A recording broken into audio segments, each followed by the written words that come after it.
نحمده ونصلي على رسوله الكريم اما بعد فاعوذ بالله من الشیطان الرجیم بسم اللہ الرحمن الرحیم رب اشرح لي صدری ويسر لي امری واحلل عقدۃ من لسانی یفقهوا قولی اللهم فقهنا في الدین اللهم انا نسألك علما نافعا وعملا متقبلا ورزقا طیبا۔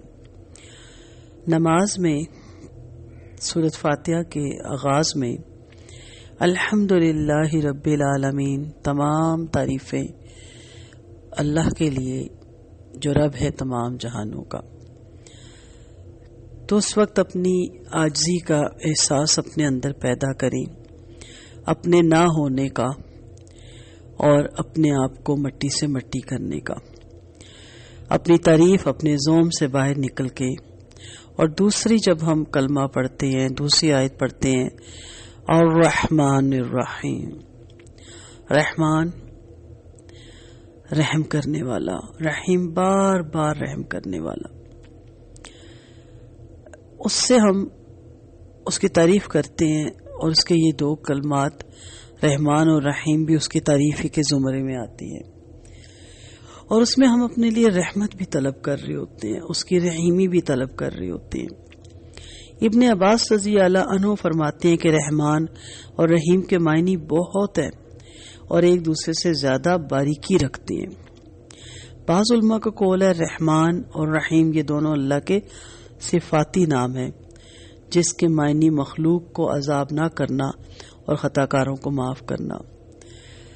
اس سے بڑی کیا اس کے معافی کی علامت ہوگی کہ گناہگاروں کو بھی رزق نہیں روکتا، گناہگاروں کی بھی صحت خراب نہیں کرتا، گناہگاروں کے لیے بھی ہوا نہیں روکتا، خطا کاروں کے لیے بھی سورج اسی طرح چمکتا ہے۔ اس سے بڑی کیا اس کی رحمانیت ہوگی کہ تمام گناہوں کے باوجود ہمارا رزق صبح ہمارے در پہ پہنچا ہوتا ہے۔ تو ہم جب نماز میں کھڑے ہوتے ہیں تو بہت سے گناہوں کے ساتھ، بہت سی لرزشوں کے ساتھ، بہت سی بھول کے ساتھ، لیکن ہم نماز میں حاضری دیتے کہ اللہ بھٹک گئے تھے لیکن حاضر ہے تیرے دربار میں، تیرا دامن نہیں چھوڑا، ہم جانتے ہیں کہ تو ہی رحمان اور رحیم ہے۔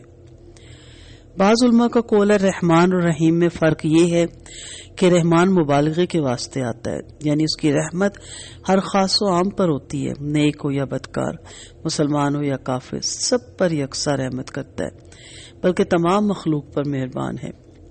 اور رحیم صرف اور صرف اپنے نیک بندوں پر ہوگا، دنیا میں بھی اور آخرت میں بھی۔ حضرت مجاہد رحمۃ اللہ علیہ فرماتے ہیں رحمان وہ ہے جو دنیا میں لوگوں پہ مہربانی کرنے والا، اور رحیم اس کو کہتے ہیں جو آخرت میں مہربانی کرنے والا ہو۔ بعض علماء کا قول ہے کہ رحمان وہ ہوتا ہے کہ اس سے سوال کیا جائے تو عطا کر دے، اور رحیم وہ ہوتا ہے کہ اس سے سوال نہ کیا جائے تو ناراض ہو جائے۔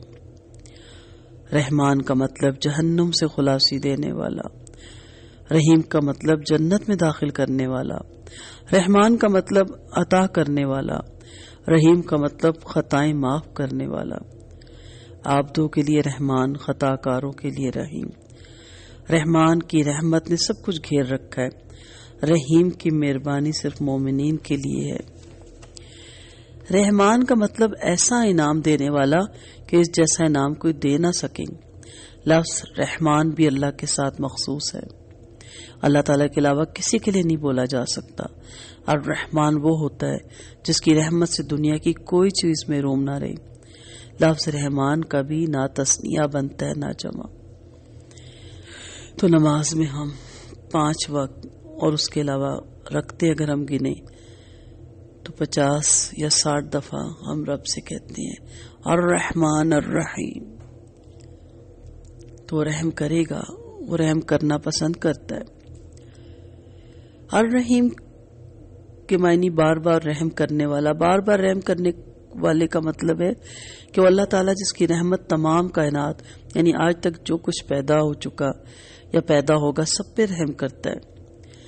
لفظ رحیم انسان کے لیے بھی بولا جاتا ہے، جیسے قرآن مجید میں نبی کریم صلی اللہ علیہ وسلم کی شان میں استعمال ہوا بالمومنین رؤوف الرحیم۔ الرحمن عربی لغت میں رقت یعنی نرمی اور مہربانی کے لیے آتا ہے. اسی لیے بچہ دانی کو رحم کہتے ہیں. رحمیم روٹ ہے. اسی لیے کہ وہ اپنی ماں فیہا جو کچھ اس کے رحم میں ہے اس پر نرم اور مہربان ہوتی ہے.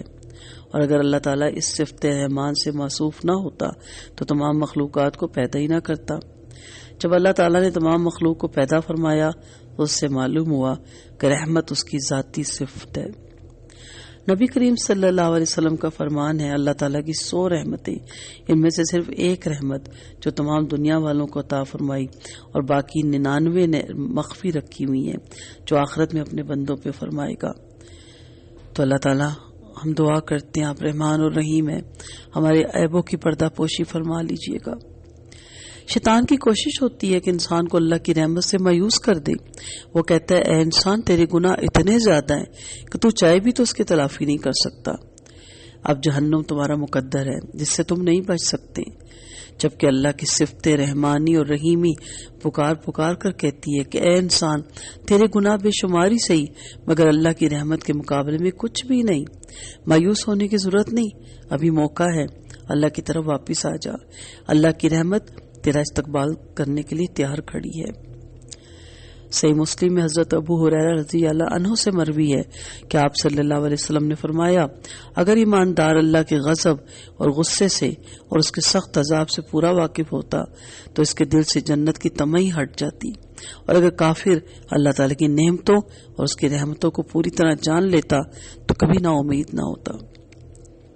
اس صفت میں صفت رحمت کا ذکر باللفظ صفت رحمان و رحیم کیا گیا.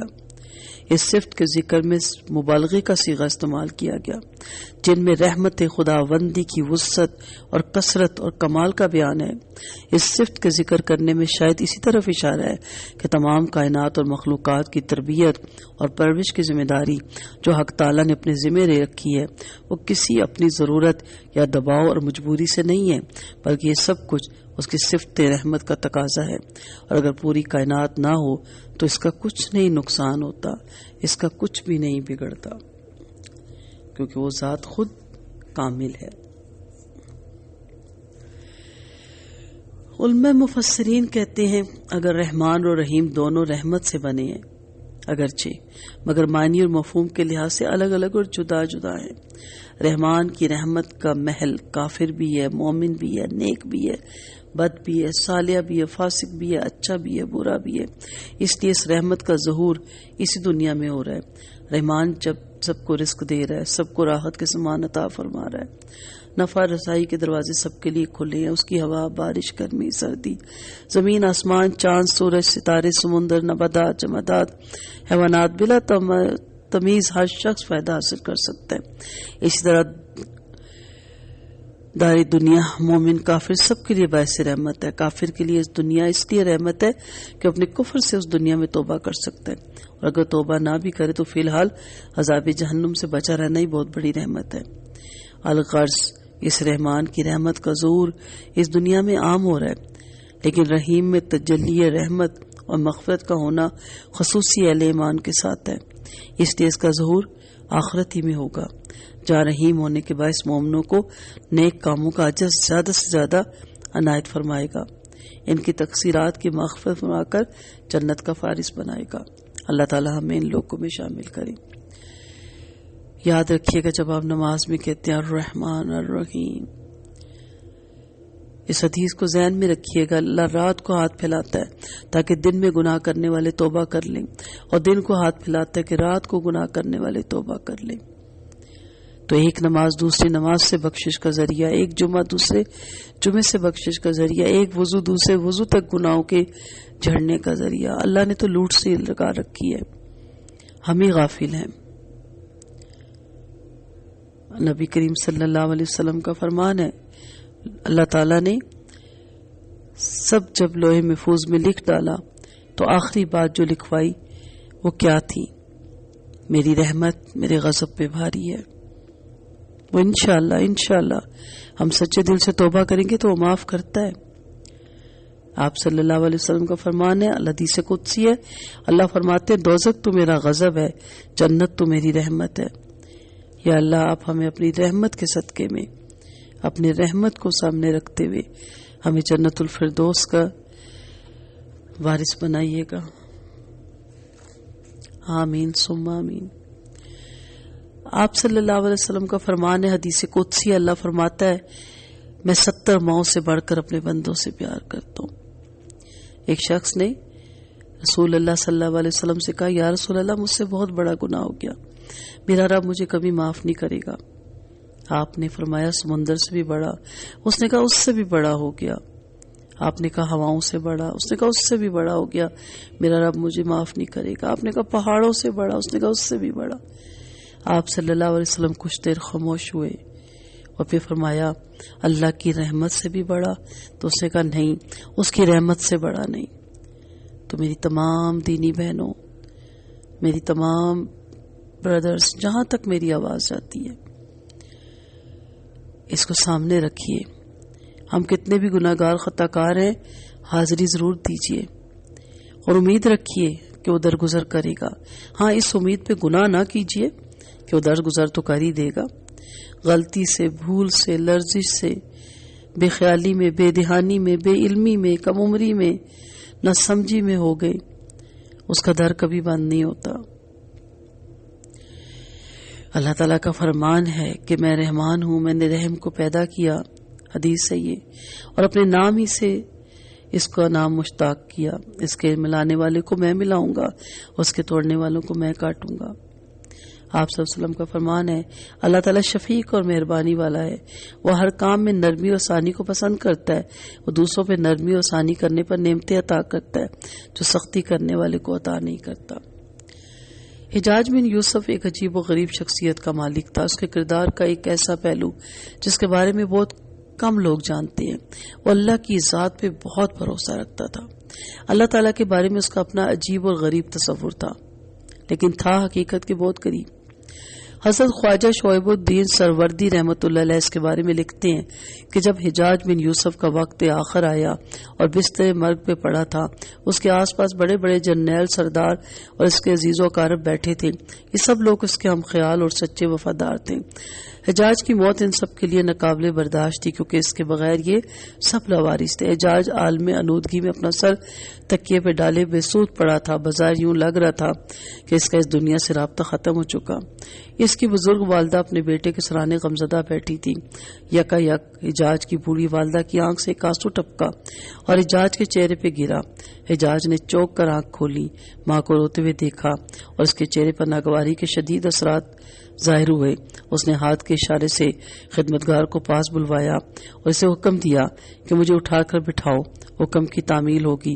تو اس نے اپنا منہ ماں کے کان کے قریب کر کے آہستہ آواز میں کہا، ماں یہ تم بیٹھی آنسو بہا رہی ہو، اگر کسی نے دیکھ لیا تو لوگ کیا کہیں گے کہ حجاج جیسے جوان مرد کی ماں سے بیٹے کی موت کا غم برداشت نہیں ہو رہا.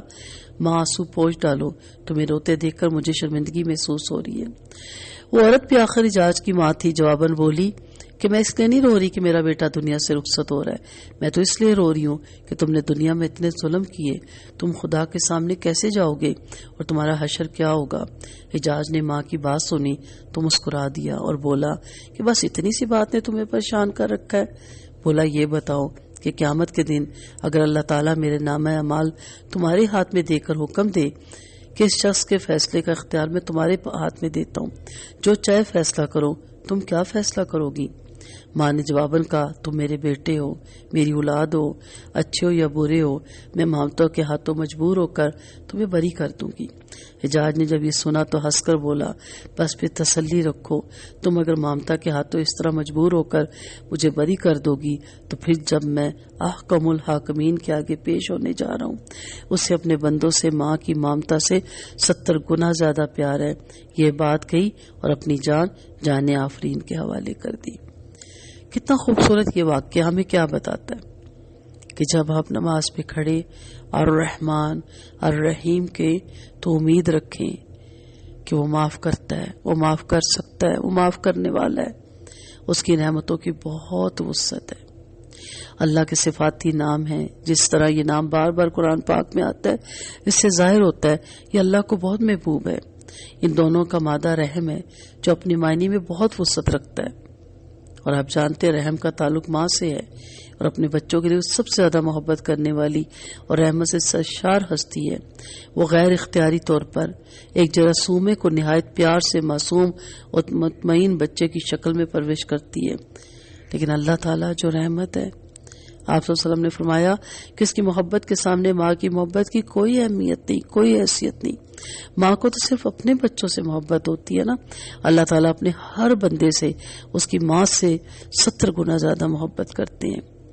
عیسائیوں کا عقیدہ ہے خدا محبت ہے، گوڈ از لو، لیکن مسلمانوں کے نزدیک اللہ کی ذات پاک رحمان اور رحیم ہے، محبت اس کی صفت اور رحمت کا محض ایک جز ہے۔ اللہ تعالیٰ ہمیں رحمان اور رحیم کی صفت کو سمجھنے کی توفیق دے، اور نماز میں ہم تسلی سے کہیں الرحمن الرحیم، اور ہمیں معلوم ہو کہ ہم نے اب تک جو گناہ کی، جو تقصیر کی، میرا رب انشاءاللہ ان سے درگزر فرمائے گا اور ہمیں معاف کرے گا۔ جب تک انسان گناہ کے غم میں ڈوبا رہتا ہے، اس کی نمازوں میں، اس کے نیک اعمال میں وہ جوش نہیں پیدا ہوتا۔ اللہ پہ بھروسہ رکھیں، اللہ معاف کرتا ہے۔ جس رب نے آپ کو توفیق دی کہ آپ نماز سیکھ رہے ہیں، جو رب آپ کو توفیق دیتا ہے کہ آپ باوضو ہو کے جو نماز پہ قدم رکھ رہے ہیں، وہ رب معاف کرنے کی بھی پوری قدرت رکھتا ہے۔